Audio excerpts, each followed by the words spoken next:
Praise God. Hallelujah. Odofo nyankopon shall be brave. Yede nyame ase.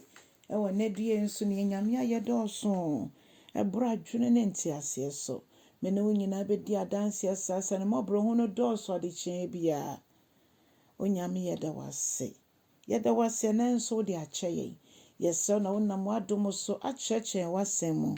Na ne wie ye ne yede kese ya ma wo. Ewo Jesus Christ demo. And he abompai. Hallelujah.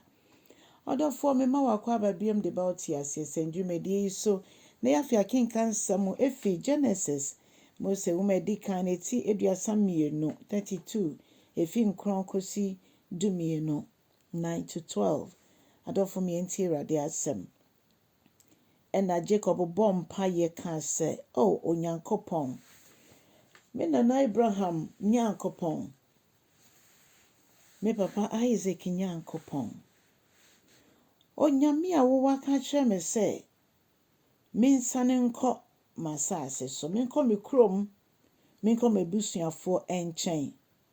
na Awurade wo ka asa no so hye me bobi wo bo hye wo de ma me ne se woni me bedi ne yiye Awurade me de mensan fata se wo ma wo mobro hunu ne wadom no do no edo so ma me sa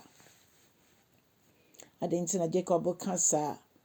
because on one name say osisi ni nua iso eje ni pani edwane ye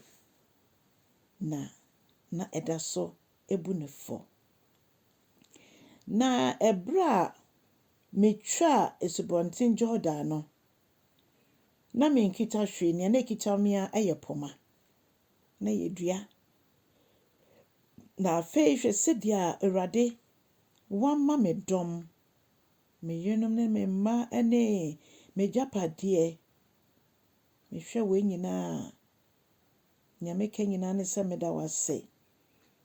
nti Awurade gime fi menua iso nsem if you say misro ese oba betu ahye me so enam nyam de ye ni nti obetu ahye me so no we kunkum me ne me yere ne me ma nyina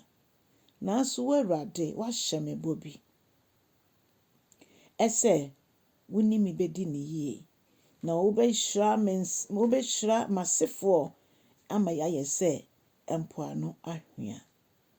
odofo Jacob mpaibo ye mpaibo bia oni nyankopon enya nkitahudie na onyame ahye ne bo nti odne ho to nyankopon bo hye no so odofo ai onyame ahye ye mbo ewo na semo onyame ahye ye mbo afa kwa hodro bebre so wadai so mo onyame nkrofo abompa ya aka onyame ne nyame pese o moka aka achro nanso ni nyina mo no twa ne da ho ma yen nso to da bia na ye wura nyina apa ai ye nipai etimi basa ye wura nyina apa ye ni da so nyina sa ni enim se onyame na wafre ye no se de ye wura hye no mu ye de ho to no so se dia Jacob ye ya odofo ebesi yenye saka kete bimpo ama eniema agensem a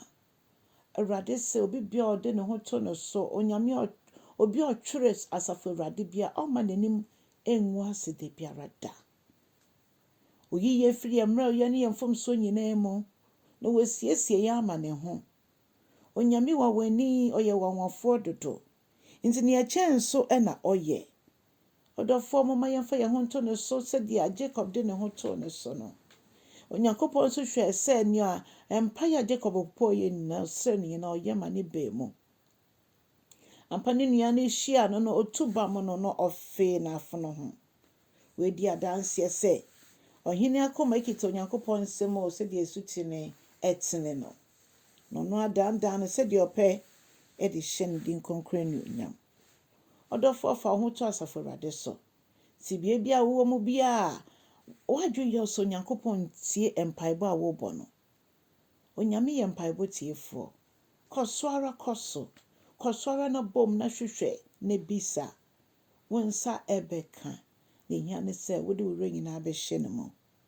onyankopon hyira no nyo kese na meso se cha asɛm no sa fe na be subscribe ana wa subscribe dada onyankopɔn nhyira mu nyinaa wo cha asɛm no a na waka kyɛ nipa nso no so onche na on subscribe onyankopɔn onye okɛseɛ enede until wahye mu edwuma na wokɔ edwa so office so himfon onyame nim tie pa no eni wanim ne wachi emfa won confirm branko nim die mu ewo Jesus Christ din mu amen and amen.